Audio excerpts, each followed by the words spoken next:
Hello, everyone. This is Iowa Joe, and let me take a minute and tell you about Zencaster. Have you ever wanted to start your own podcast but didn't know where to begin? If you have, you've realized that you need a lot of different tools and services. Those days are over. With Zencaster's all-in-one podcasting platform, you can create your podcast all in one place and distribute to Spotify, Apple, and other major destinations. Zencaster is now the all-in-one solution making podcasting easy. It's the ultimate web-based podcasting solution. It provides high-quality audio and video podcast production and hosting. With a full suite of professional tools, podcasters can seamlessly record, produce, and publish studio quality content all from one dashboard. Being a creator has never been easier. Now, when Nick and I started out Backpackers a few years back, we were in the same position and needed a place to start, so we decided to give Zencastr a try. It was great. We could record, edit, and publish our podcast in easy to follow steps. Even if later on you decide to rebrand like we did into Ohana Packers Edition, Zencastr makes it easy to do without losing anything. I'm saying anything. It's like we stepped back in and had no issues whatsoever. Mike and I are so happy to be back with Zencastr. You'll also find other hosting sites giving you big ideas about helping you gain listeners and downloads and the chance to monetize. But when you read the fine print, you must hit certain goals to obtain those things.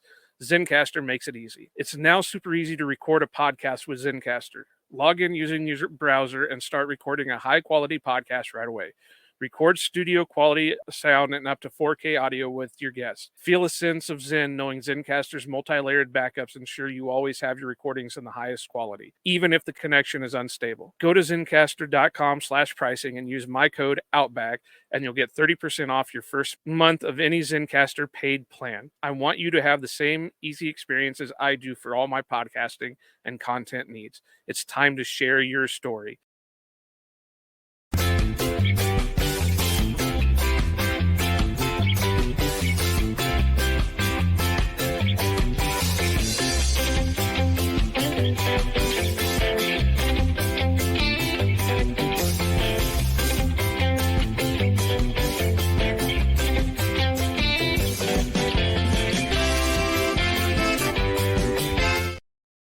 Hello, and welcome to OPE, the Ohana Packers Edition podcast.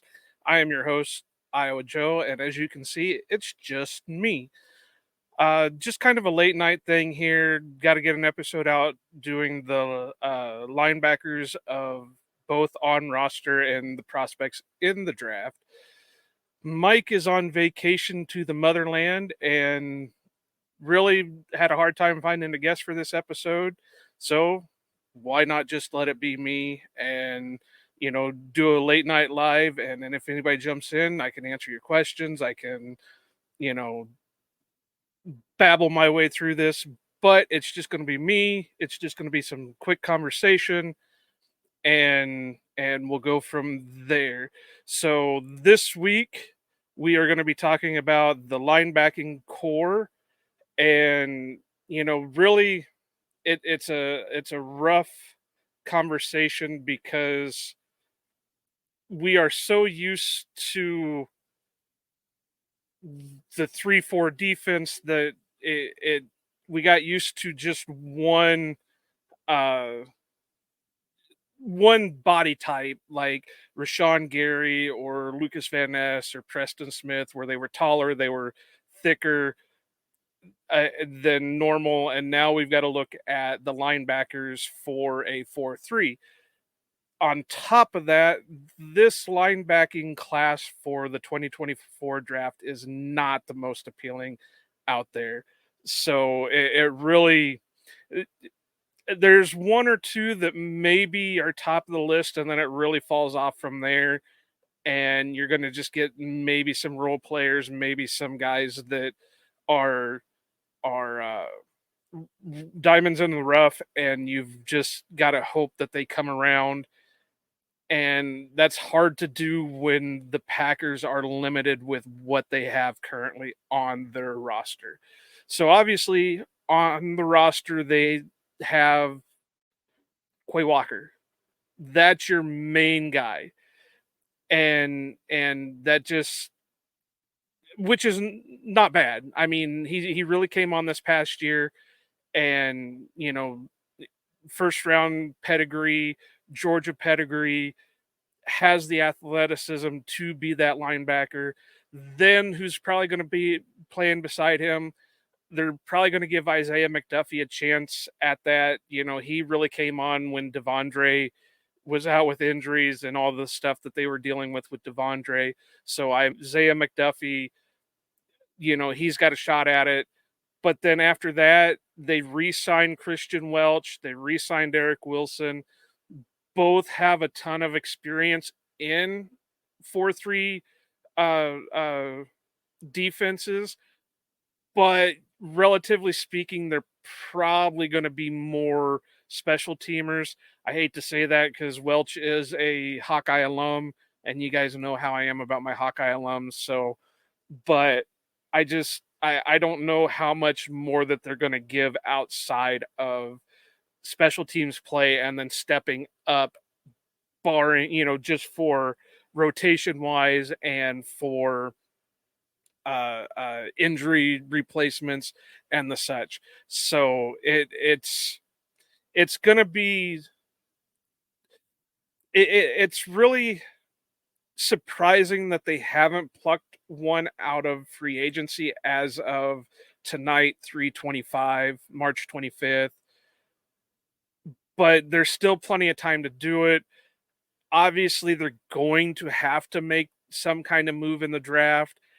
I'm still wondering if maybe a trade is possible. I do think with Gutekunst having mentioned 2 or 3 different times that they have the draft capital, that they are not opposed to trading for a veteran type player. Now, obviously, what the Packers are going to be looking for is somebody who is relatively younger, who's on maybe a couple years left on the contract, maybe hasn't really panned out for the team that he's currently on, but still has time to get it all figured out. And hopefully in the new revamped Packers defense, they'll be able to get the potential to become reality. So there are a lot of things that they can do. Unfortunately, the draft is going to be limited for what they can do. Now, with that being said, being a content creator, being part of the Packers content creators, even though we're a smaller show, we don't know what the front offices know.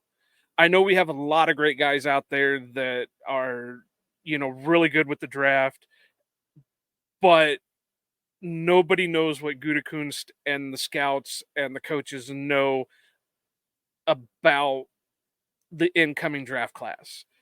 They can do much better deep dives than me or anyone else in the Packer community or in the NFL community, period. So we can say that there's not much in the class. We can look at Raz's and we can look at all that stuff, but it says a different thing to us compared to what it says to the front office for an NFL team. And Gutekunst has said 100 times before that he doesn't pay attention to Raz, which is kind of weird, being that he seems to take a lot of high Raz players. So does he pay attention, or does the metric that they follow fall in line with what we know as Raz or relative athletic score? So don't know if he's just trying to keep hush hush on what he does, or there's always secrets that the front offices won't tell the fans and the media and all that stuff. But yeah, as of right now, the current look of the Packers linebacking core is not tasty. They have a bunch of they have their main guy Quay. They have, as Mike would say, they have maybe 1.5 linebackers right now, starting linebackers, and that's Quay and McDuffie. Quay is obviously the main guy, the guy that they're going to build the linebacking core around. He's going to be the guy that takes the majority of the snaps. He's going to be the field general per se. So it's finding the guys that'll fit around him or that will work with him to really be the linebacking core for this Green Bay Packers in the 2024 season. So just kind of taking a look at the roster, I did miss one. They did bring in Christian Young out of Arizona. He's 6'1", 221, and I think he spent some time on the practice squad, but and there's going to be some decisions to be made with the current roster because, like I said earlier, what are the physical traits that they're going to be looking for this linebacking core? Like Mike and I talked with Jake last week, we didn't find a lot of the quote unquote edge players that fit what the Packers normally look for in an edge. But now that they're in a 4-3 defense, which there's not a great deal between 3-4, 4-3 front sevens, but there is enough that you have to change some things because now you're playing more 4-down linemen. So you have to figure Rashawn and Van Ness are going to probably be your 2 in guys. Where does that leave Preston? Is he going to be another defensive end? Is he going to drop back and be one of the 4-3 outside linebackers? How's he going to work with that? Is he going to, now that he's kind of hitting that twilight of the career, he's already a little bit above his peak, is he just going to be a rotational pass rush specialist? What's he going to do? I know the joke is he's CB1 because that's what, Joe Barry always put him on, and Mike can give you a better deep dive and has given you a better deep dive on why that was the case. But I really don't know if I want to put all those snaps of coverage for Preston. Again, he's kind of hitting that. He's already kind of hit the peak. He's not quite hit that downhill slope, but he is still above and what you would hope for in a young defense and a transition to a different scheme. So, I really hope that they find a place for Preston just because of his loyalty he's had so far. I think a lot of us can agree that when we thought of that 2019 free agent class, we didn't think Preston was going to be the lone guy left from it. With the way Za'Darius played before the whole attitude showed up, we figured, maybe Za'Darius, and we didn't think Adrian Amos was going to have that big of a drop off in talent from in his last year for the Packers. And of course, Billy Turner was just Billy Turner. And I don't think many were surprised that he didn't make it for multiple contracts. But it is what it is. So now that leaves, some decisions to be made on some other people. So you're looking at like Britton Cox and Keyshawn Banks and guys like that because their physical traits are more in line to a 4-3 outside linebacker, even though Britton played more of a defensive end in college in a 4-3 style. Is he going to stand up and be relied upon in coverage? And because right now, according to the Packers site, he's listed at 6'4", 250. Keyshawn's listed at 6'3", 251. Kingsley Enagbare is listed 6'4", 258.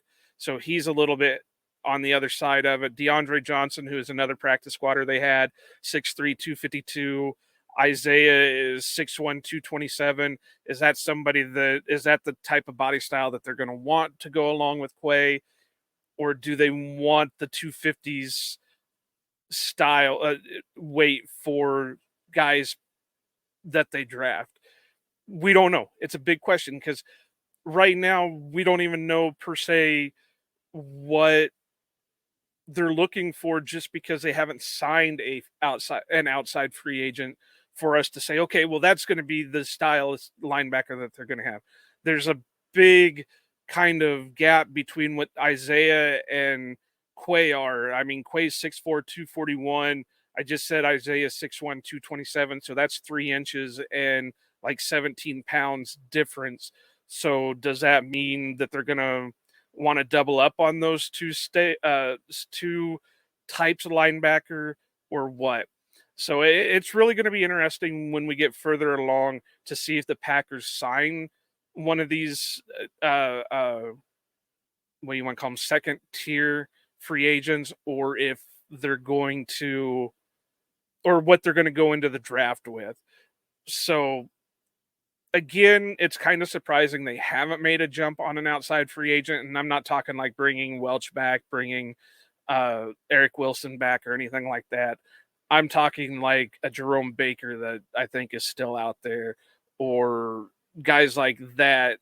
That, without looking it up, I'm not even quite sure who's still out there for the Packers to pick up. I know Jerome, I think, is still out there.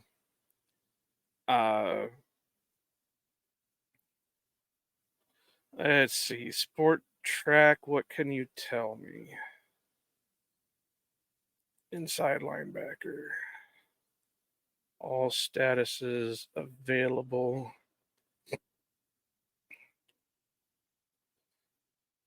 Zach Cunningham. Yeah, these guys aren't really looking. Let's just do it this way. Tyus Bowser, Isaiah Simmons, Cunningham, Shaquille Leonard, Quan Alexander.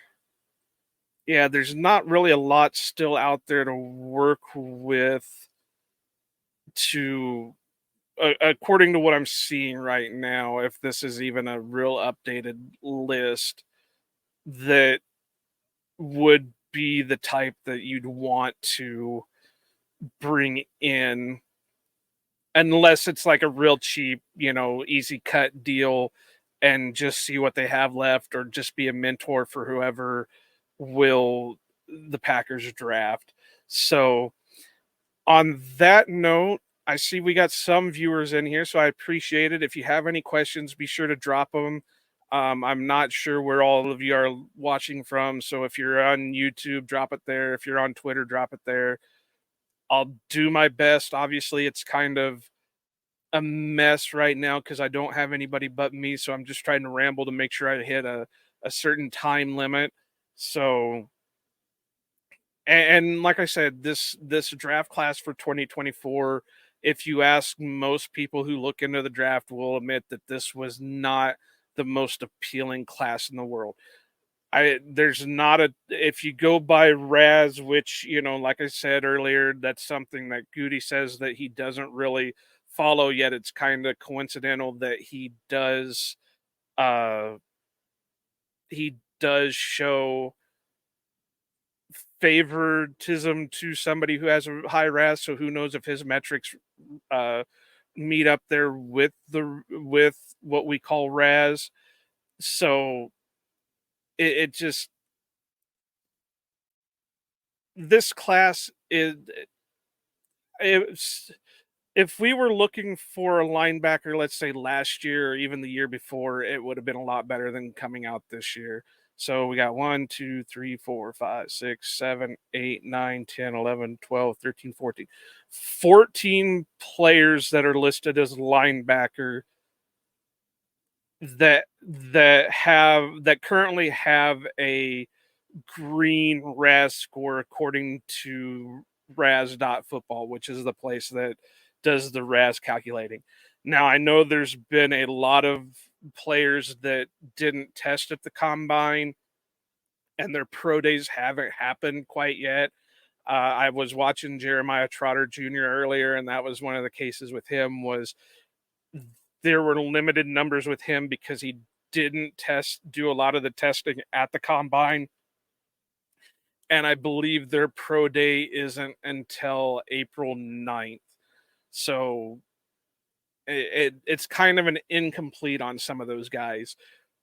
But you can also make a case that, like we were talking with Jake last week, that there may be some guys that were considered edge rushers that possibly could be the linebacker for the Packers. So one that really springs to mind is Chop Robinson. And Jake and Mike really had the long conversation about if it could guarantee that he would be used and would play like a Micah Parsons, then that would probably be the obvious choice. So there are some guys out there like that. I know Mike talked last week about Dallas Turner out of Alabama, and he's another one that I've seen listed as both a linebacker and an edge rusher. So, and he's got about the size for both. So is that another guy that they could take with the possibility of making him the Sam linebacker for the Packers? And I'm just using terminology that I hear everybody else use. So if I'm using it wrong, please do call it out, because I don't usually call them by their technical names. They're usually just inside linebackers or outside linebackers. I never said I was a full genius when it came to the NFL or football in general. I know what I know and I see what I see. So again, I just want to reiterate, if you have any questions, please do drop them in the comments or in the chat, and let me know what you want me to talk about or whatever. If you got a comment, if you got a question, just go ahead and drop them, and I will do my best to answer them if I see them. So with that, let's go ahead and talk about some guys that I did watch, that I was able to find stuff on to watch, and what I thought about them. I did try to stick with higher RAS scores. Now, there are some on here that I didn't look at the RAS because, like I said, using Jeremiah Trotter Jr. as an example, there just is not enough information to give a full RAS score for him. So it's what I can see, but I will give the disclaimer that I'm not happy with the way I eval'd without seeing some other numbers first. And by that, I usually, if I have a question about speed, I would like to see what the 40 says, just to see what their long speed is. Because even though you can't really see some of the long speed on tape, they still have the potential to reach that long speed at some point. So it shows that maybe there's a technique issue that they need to work on to get their play speed up to what their actual speed is. So I'm going to go ahead and jump into everybody's favorite linebacking prospect that everybody is already mocking to the Packers. And I do believe that he will probably be the first one off the board. So whether or not the Packers will even have a shot at taking him is going to be another question. But if he is there, if there is the possibility, it would be awesome, because I think he is probably the prospect to be taking at the moment, and that is Edgerrin Cooper out of Texas A&M. So obviously, if you go by the RAS, he has a 9.26 RAS, which obviously is high. They rate it out of 10. He, according to the RAS scores and what he measured, he's got good arm length. Brian Maffey obviously would love his arm length because it is a 34-inch length.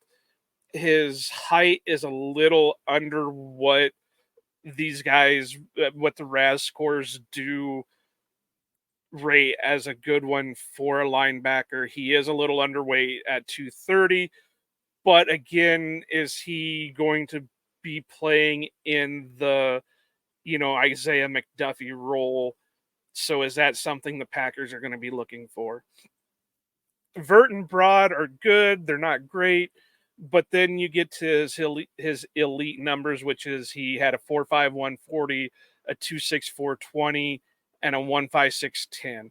Now he has nothing on the books for his other agility tests, so who knows if that would knock him down any in his RAS or what. But obviously there's a lot to like about him. He has great athleticism.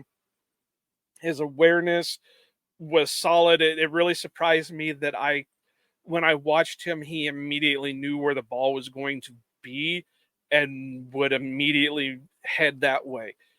And it didn't matter. He, in my opinion, and this is just my opinion, and like I said, I'm not an expert or anything like that, he is your sideline to sideline type guy because he was just all over the field. I wish his tackling was a little more and sound. In some of the videos that I was seeing, he was trying to arm tackle more than wrap up. So he was trying to grab and pull down instead of just making the hit.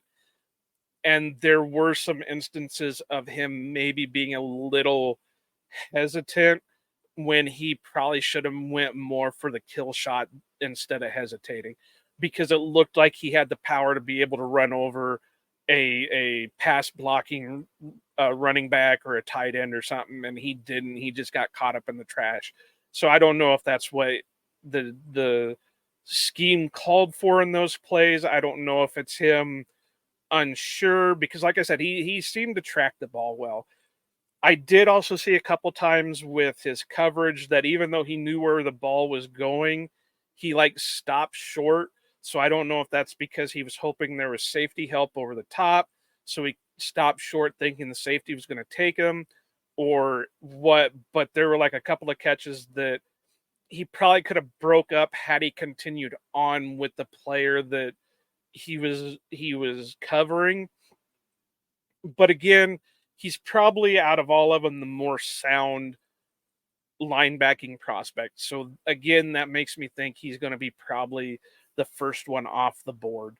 And now whether or not we saw that, this past draft, the 2023 draft, the Lions took not Drew, that's his brother, Jack Campbell high. They took him, what was it, with 14? Somewhere around there. It was a top 20 anyway. And, a lot of people were panning that because, oh, well, you don't take a linebacker that high. Well, he lived up to that hype. And again, that's biased. That can be a little bit biased because I'm a Hawkeye homer, and we all know that. But so with what Campbell was able to do after being drafted that high this past season, is somebody going to take a shot on Cooper and do that this year, knowing that he's probably the top of the class, and there's quite a bit of a downfall after him when it comes to polished inside linebackers? I mean, obviously, I don't know. Again, I don't know what the Packers brass are thinking, but if he's there at 25, do the Packers just go ahead and pull the trigger on him? Do they kind of hope that he falls to their first, second round pick and take him? Really, it's going to depend on what they believe their biggest need is and what the draft board looks at that time. But I think with what I saw out of Cooper and with him being a more polished prospect than the other guys that I've looked at, I think that there's a solid possibility they could take him at 25. Even, I mean, the Packers broke the whole no taking a linebacker in the first round thing with Quay. So if they feel just as strong about Cooper as they did about Quay, will they go ahead and take him if he's there? Because I don't know if you can trust that he's going to fully be there when their first second round pick comes around. If they do take the gamble and he is there, then hopefully they nailed the first round pick with a position, and I'm going to say that they probably picked up their running mate with Quay for however long those two will play. So the next on the list is probably I've seen probably listed as the number 2 linebacker, and he's got a higher RAS than what Edgerrin does, but I think he's a little rougher around the edges than what uh, Edgerrin is, and that's Peyton Wilson out of North Carolina State. Now, his RAS score, again, this is out of 10, is a 9.81.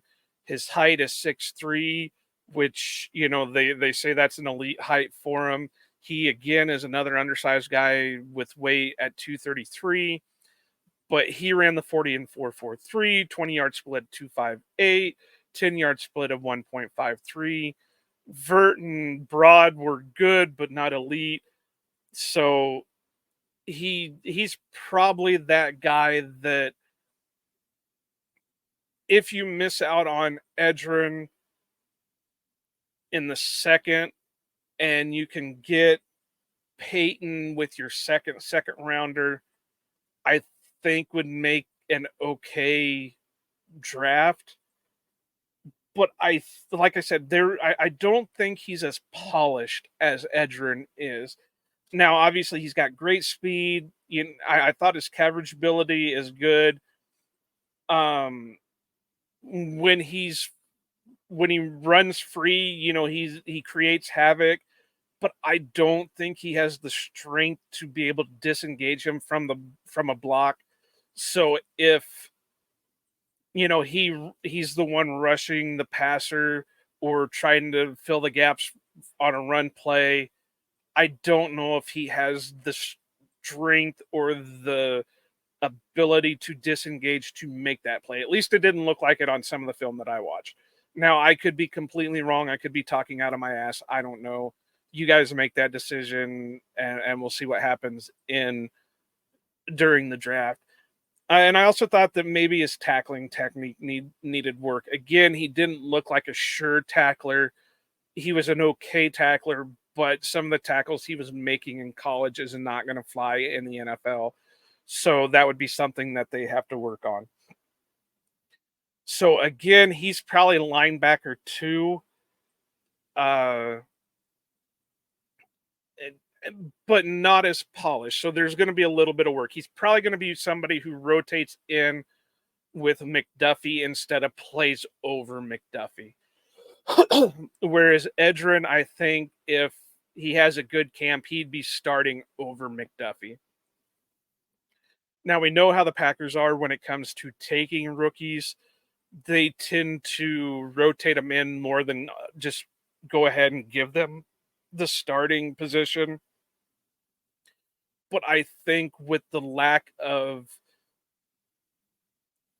depth at the linebacking position, that Edgerrin Cooper could easily start right away. But who knows? Again, that's something that we'd have to worry about come training camp if the Packers ended up drafting him. So again, Peyton Wilson out of NC State would probably be linebacker 2, with Edgerrin being linebacker 1. So I'm seeing a few more people joining. If you have a question or a comment or something, please do drop them into the chat, and I will do my best to give you an answer, or I will try to make something up on the fly and make it sound good, but probably not. So ask at your own peril, something like that. So I'll go ahead and mention Jeremiah Trotter Jr.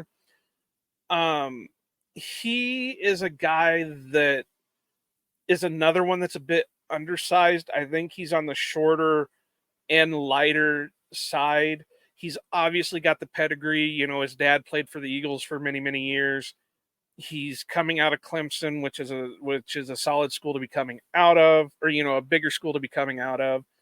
I did think he was quick, but I wondered about his his top speed. His movement looked fluid. I didn't really see any hitches in his step, so I would say that his hips are pretty good. His feet are pretty good. He has a decent pass rush moveset. I saw some spins. I saw some swats. And he had a pretty good dip to him. So other than being a little bit on the smaller side, I think I would be okay with him rushing the passer for the most part. But I would love to see what his long speed would be to say, okay, well, you take coverage. Because the one thing I noticed when I did see him drop into coverage is he got a little too handsy. And again, this is another thing that sometimes you can get away with a little bit more in college than what you can in the NFL. So you've got to watch your hands. You can't always grab onto a guy. And it's going to get you, especially when you go up against some veteran type wide receivers that know how to draw the flags, or even tight ends or running backs or whatever he'd be covering. So I also thought his awareness was good. Kind of like I said with Edgerrin, he seemed to be able to track the ball very well, and he would instantly move to where he knew the ball was going. The other thing that I kind of wondered, and I don't mean this as a bad thing, but he didn't always seem like he played to the whistle. It seemed like if he didn't think the play was coming his way, he would only do half speed. And I don't know if he had some injury issues. I don't know what that is, but it was just something I just kind of slightly noticed. So that would be something to kind of look out for and hope that, kind of like I said about Malik Heath last year, it was kind of similar to that. So if he can come in the NFL and have the same type of transition Malik had, where he instantly came in, worked his ass off 100% of the time, did everything the coaches asked him to, then I think he could be a solid player, depending on, like I said, that long speed, or if they can create a job specifically for him. So he would be another guy probably mid to late round. Again, like I've stated a lot of different times, I'm not that big on trying to put a round on guys, because it's not an exact science, and there'd be guys that we can say, oh well, he's a fifth rounder, but a team will end up taking him in like the second round. So we've seen it before. It can happen. I don't feel comfortable putting a round on a person unless it's a for sure shot that's what's going to happen. So I think he could be a late day 2, early day 3 type guy, or who knows what happens. We could have another Laramie Tunstall thing, and a video of him wearing a gas mask bong could pop up, and he doesn't get drafted, period.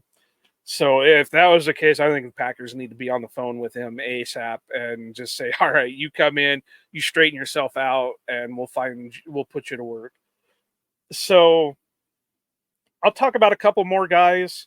One that I really liked, that is another one that probably will be a late day 2, maybe a mid day 3 guy, is Curtis Jacobs out of Penn State. I thought he had decent speed. His coverage looked good ball awareness. But again, tackling was kind of an issue.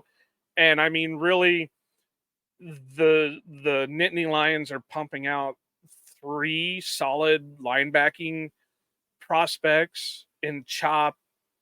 What was the other guy's? Adisa and Curtis Jacobs. So again, I think he's probably going to be more of a day 3 type, unless he really just goes outside of his mind at the pro day, if the pro day hasn't already happened. So again, somebody that they could find late that maybe starts out as a special teams and rotates in behind McDuffie, or barring injury or whatever. Another guy that had a high RAS, and Curtis Jacobs also had a high RAS score. He was an 8.43, which is, again, out of 14 guys who had green RAS scores, he's looking pretty good. A little undersized at 6'1".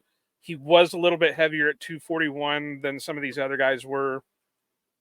Only put up 18 reps on the bench, so I guess you could question his strength there a little bit. Arm length, again, a Mafi stat would say that he's got short arms. He had an okay vert, but he had a tremendous broad jump at 10.4. His 40-yard was 4.58, 20 split was 2.65, and 10-yard was 1.57. So really, he had an elite grade through those, and his other agility tests, there's no information on. So again, high athleticism, probably a later in the draft type guy. So another one with a high RAS score that probably would be in the top 5 for linebackers in this class is Trevin Wallace out of Kentucky. RAS of 9.54, 6'1", so he's a little bit undersized, 237, again, a little undersized. Vert elite 37.5, broad 10.7, elite. He put up some elite numbers for his dashes. He had 4.51 40, 2.66 20, and he had an okay 1.62 10-yard split. And again, no other agility things there. What I saw out of him was his speed looked good. He did look like he had some stiff hips. He tracked the ball well, and I thought he was a solid tackler. I don't think that's something that they're going to have to work on with him as much as it is some of the other guys that I mentioned. But, it's again, do they go with another undersized guy to go with Quay and Isaiah already on the roster? Or do they go with some of these others that we mentioned last week with Jake that are a little undersized for what the Packers asked for in edge rushers, but maybe are the right size for a linebacker for a 4-3, like a Gabriel Murphy or a Javonte Jean-Baptiste or Trajan Jeffcoat, Nelson Caesar, Chop Robinson, guys like that. Just, would they be more apt to take one of those guys to fill the spot that they're looking for on this 4-3 defense? Austin Booker. So yeah, it's really going to be interesting to see how that works out. I got one more guy I can talk about, but the hell I can pronounce his name. Edifwan Ulofoshio out of Washington.